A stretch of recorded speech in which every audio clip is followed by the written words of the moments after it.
Now I'm going to introduce Amy Corr, Vice President of Brokerage Services at Properties North Shore. Placing a premium on honesty, integrity, and relationships, Amy Corr began her Chicago real estate career in 2001, affiliating with Properties Lincoln Park office as an agent in 2004.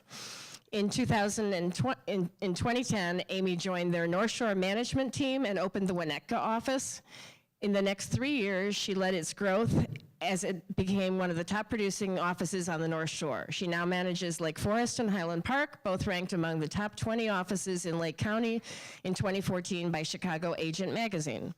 Quote, I was a broker for Properties for almost 7 years before joining the management team, and my primary focus has always been on relationships and on helping others realize their goals. We treat each broker as the owner of their own business. We provide the infrastructure, training, and support they need while allowing them to steer their course and establish their own unique brand. I believe being an active listener and treating others with genuine care for their personal well-being is vitally important to helping them achieve their personal growth potential, Amy adds. Born and raised in San Francisco, Amy lives on the North Shore with her husband and 2 young children, two young daughters, Molly and Isabel. A devoted and busy mother, Amy cherishes quality time with her family, always striving for that delicate balance between work and home. She's here to talk about the new buyer psyche in 2015. Amy? Thank you very much. I didn't realize that was going to be read verbatim. I might have changed that up a bit. I didn't love having my personal quotes, but now you know a little bit more about me. So my concept, and something that a lot of my agents or the brokers that we talk about in our Lake Forest office, is the concept of the buyer psyche right now. You know, we've been through a very, very interesting time. We've had a big downturn, and now we are coming into what we are seeing as positive times. But I think a lot of people have changed. I think the buyer has changed. I think the seller has changed as well. And so I think as we, as people in the community, being a buyer or a seller, and even being active brokers in the community, need to understand what is the psyche of these buyers that we are working with today. Cue, please. So who are these buyers? One of the biggest pieces of the buyer market right now are the millennials. We're looking at the Generation Y, the 34 and younger. I'm sad to say I'm no longer in that 34 and younger. But many of them, and I see this with some of my younger sibling and many of his friends, many of them missed that cycle of actually buying in the height of the market in 2006 and then going through the fun crash and burn. So what many of them did is they actually kind of stayed on the sidelines and continued renting for a longer period of time. And now that the market is coming back, these people who have been renting and have been saving money are now coming in and have a strong position to purchase. Move-up buyers. We're finally seeing positive equity in our homes, and we're being able to make that next move up, but they're very conscious on value. You know, they've seen the burn, they've seen that they've lost a lot of money, and now they want to make sure coming back in, if we do move up, we want to be smart about it. We have the credit recovered buyers. These are an interesting group. This is the set of individuals that bought during the height of the market and then were stuck with a very depreciated asset. And so they ended up having to sell their property many times in a foreclosure or distressed property situation. So many of them were on the sidelines for a number of years. Now we're starting to look at that trend of about 8+ years after the drop off of the market, and they're starting to come back in. They've got their credit back in check, and they're coming back in and wanting to become part of the home ownership group. And then we've got a very interesting group as well. I think we're seeing a lot of it in our North Shore markets and in Lake Forest. We're seeing a lot of the downsizers. They've kind of sailed through this market. They've seen the downturn. We're coming back in. But even more importantly, they want to create a simpler lifestyle for themselves. They want to downsize off of the larger homes, a lot of the land, the maintenance, the upkeep, and are looking for something that stays within the community, but they're still really being able to have a much simpler lifestyle, more clean living, and easier, more turnkey. So what are they evaluating when they're looking for a home? So I kind of took the top 5 that we talk about as an office quite regularly. There's sort of a top 5 trend or grouping that we're looking at. And you know, the one thing that we are seeing is quality, functionality, and character. You know, people are starting to glean these buyers towards smaller spaces, but higher end finishes. It's quality, quality, quality. Bigger is no longer better. You know, we went through a phase of time where we were looking at McMansions. You know, the bigger the house, 7,000 square feet. But then we started seeing the reality of the taxes that go along with those size of homes, and then also the maintenance of those, the utility bills. So that shift has changed. You know, we're looking smaller but nicer. Flexible floor plans that lend to today's lifestyle. I cannot tell you if I've ever sat in our formal living room, but I spend all my time out at the kitchen and my kids are in our great room. That's all that we do. As we're living, we're very busy and we need more of a transitional space. So transitional spaces that serve multiple purposes. For example, the great room, the great room. Right? Where family and friends can gather for a large party, kids doing schoolwork while mom is cooking dinner, or everyone can gather to watch a movie on the oversized flat screen TV on a Friday night. That's the kind of living that we're looking at. We're also seeing that people are trying to extend their living spaces outdoors. We're seeing so many of these buyers that are looking for nice finished patio spaces, things that really allow them to enjoy. Now that we see it out here, people, it is coming, spring and summer, that we can actually extend and get back outside and enjoy those spaces. All right, these are just some examples of the look at our new buyer profile and what they're looking for. Go ahead. So continuing, quality, functionality, and character. One of the things that we're also seeing, how many of you have heard of this? Command Central, mom's favorite thing to think about, right? Kids are bustling in and out, mudroom, get your boots on, get your boots off. Work center, where is the plan for Johnny going to hockey, somebody going to skating? Managing the house from a center or a spot, where also it can lend to being the laundry room, because if you come to my house, there's lots of it, or the study homework center, all right? So really looking at a command central space or a smart function in the home. Many buyers are starting to look for that. And where does this mentality come from? How many of you have a Pinterest account? Don't lie. Right? How many of you are on House at 2 a.m.? I am, when Isabel gets me up. Right? We're using technology, and information is so at our fingertips. So we're able to see what we want. We have access to the ideas, the trends, and the design concepts for that home that we want. We used to have to call the designer down the street to get those ideas. Now, no consultation required. We've got it online. All right, reasons for purchasing a new home, very interesting. One of the highest pieces that we get from people at 40% is to avoid renovations or existing problems. It's true. The second is the ability to choose and custom design. And then the third highest was amenities of new home construction. So I thought those were interesting as the top 3 trends, because I think one of the things that we see in life today is the biggest thing that we value is our time. And so we don't love having to do all of the renovation ourselves. So we may just move to avoid having to renovate or deal with existing problems. All right? We're also wanting to customize the design of a home, and moving up, you have the ability to do that, especially in what we're starting to see emerge again as new construction. Value conscious, that's the second focus. All right, we've survived a downturn. We are now focusing on being smarter this time around. So more home for the money. Again, the finishes, the quality.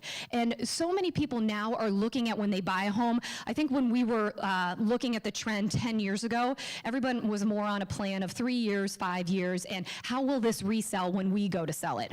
And we were really looking at it as an investment jump. Now, a lot of the trends and everything I'm reading, people are looking more at, I want a house that I can live in, that works for our lifestyle. And they're less conscious of, how is this going to resell in 3 to 5 years?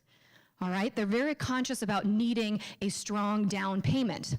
All right, we had a really crucial time where no one was lending. We're starting to see a lot of great programs out there, 10% down, 5% down. A lot of that is coming back into the marketplace. The interesting thing is that so many of these buyers are still very cautious. They don't want to throw all of their ability into their house appreciating. They want to make sure that they can maintain some equity, so they are putting money into the home, oftentimes 20% down. How many people are seeing more cash offers than they've seen in a long, long time? We're seeing a lot of those where mom and dad are helping out, and they're figuring out how to help their kids be secure, because the reality is no one wants to see the type of chaos that occurred when people were really distressed and losing value in their homes. So more cautious about buying a home that needs a lot of improvement. Many people are moving up, but they're afraid to sink costs into a property.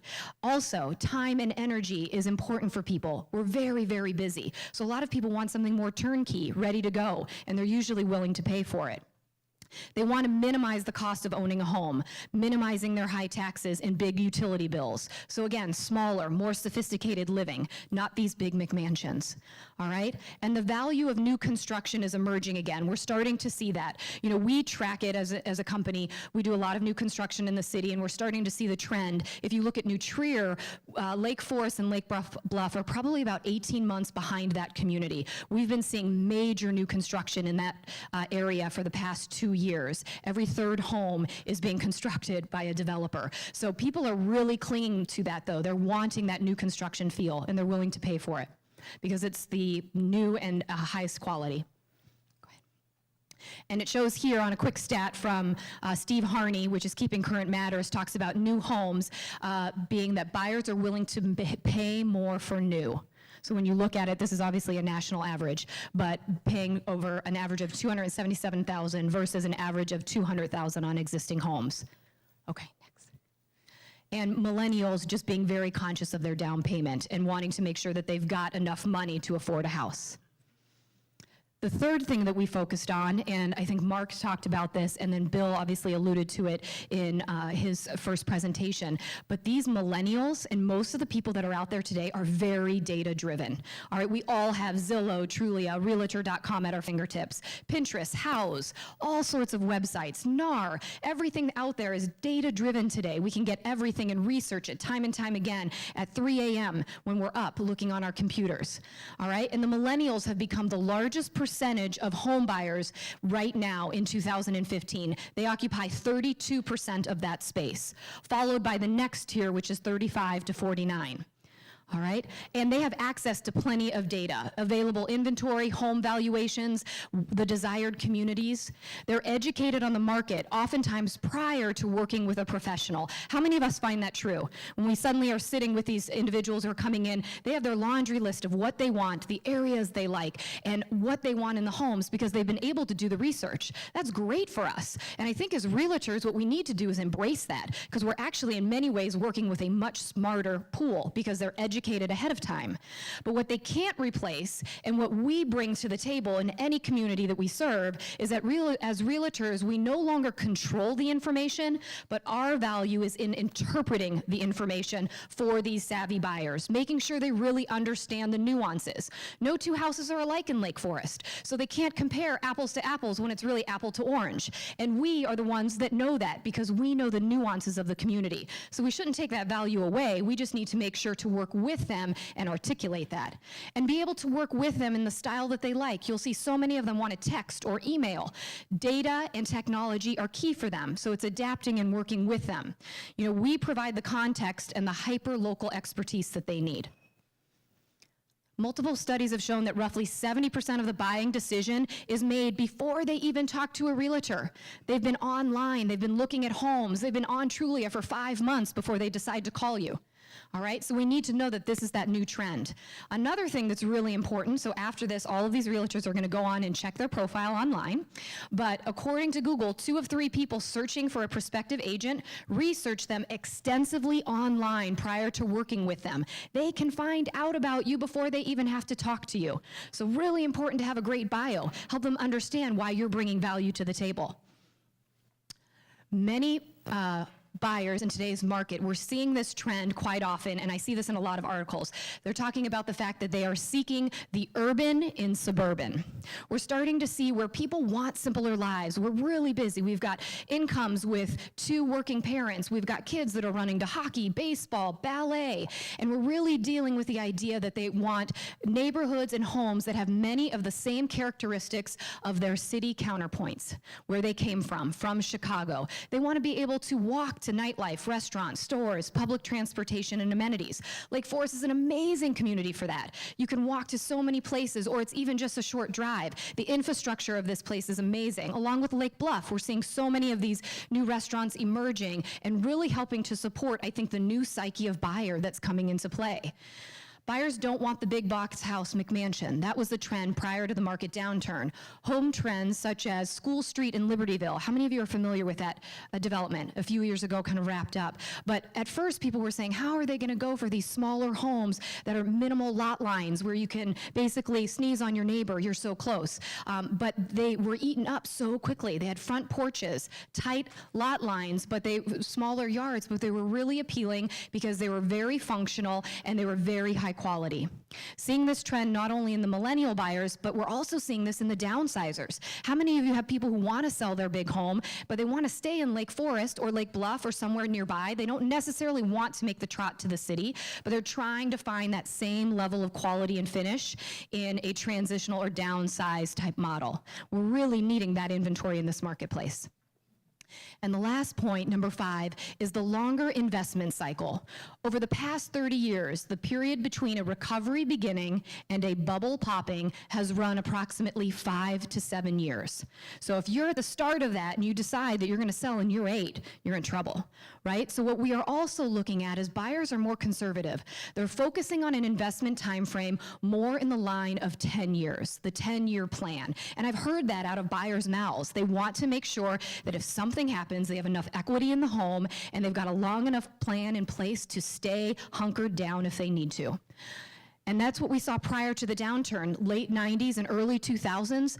I was one of them.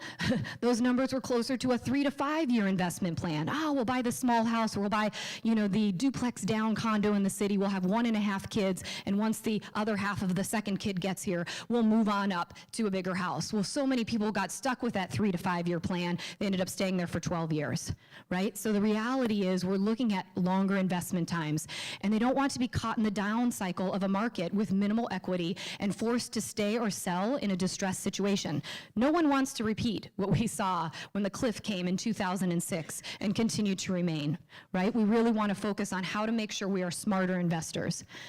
And so we're looking at, not using this investment as an ATM machine. I remember my dad referencing that, really the importance of your home being your home and not a place to find cash when you need it. And then the longer hold pattern creates more serious commitment to community and schools. So when people are coming in and they've got a 3-year-old and they're looking at the 10-year plan, they're also looking at high school, right? They're looking at where are they going to go? Lake Forest, are they going to go to Stevenson? So some of these decisions are really important for these buyers. And I've heard through many of my brokers that they'll have people who are coming into these communities and they've already done a lot of their research. So it's really us working with them, though, to make sure we get them to find space. So where are these buyers in our current market cycle right now? So I pulled up the stages of a market cycle, and we can see euphoria was 2006. That really didn't last long enough. No euphoria a few days later. But then we went into the rough patch of denial, fear, panic. Did anyone feel panic? As realtors, a lot of us felt panic. We said, please, this market coming back. Despondency. But then we're kind of coming back in after desperate depression. We start seeing hope again. And when we were running the lines, they are saying that right now in 2015, we are back to more of the medium level or the smart level of optimism. But following optimism, we're going to get back up to excitement as the market picks up and things are happening, new construction, great new things, and then euphoria again. I'm just hoping that our euphoria the second time around is a little bit more paced. Looking at where we're at really right now, I think we're kind of more into that optimism level for buyers. Really kind of focusing on that as we move forward.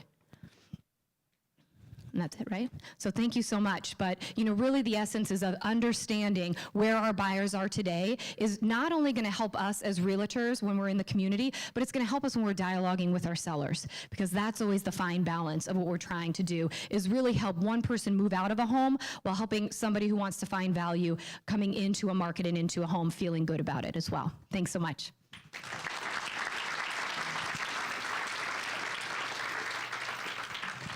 Thank you, Amy.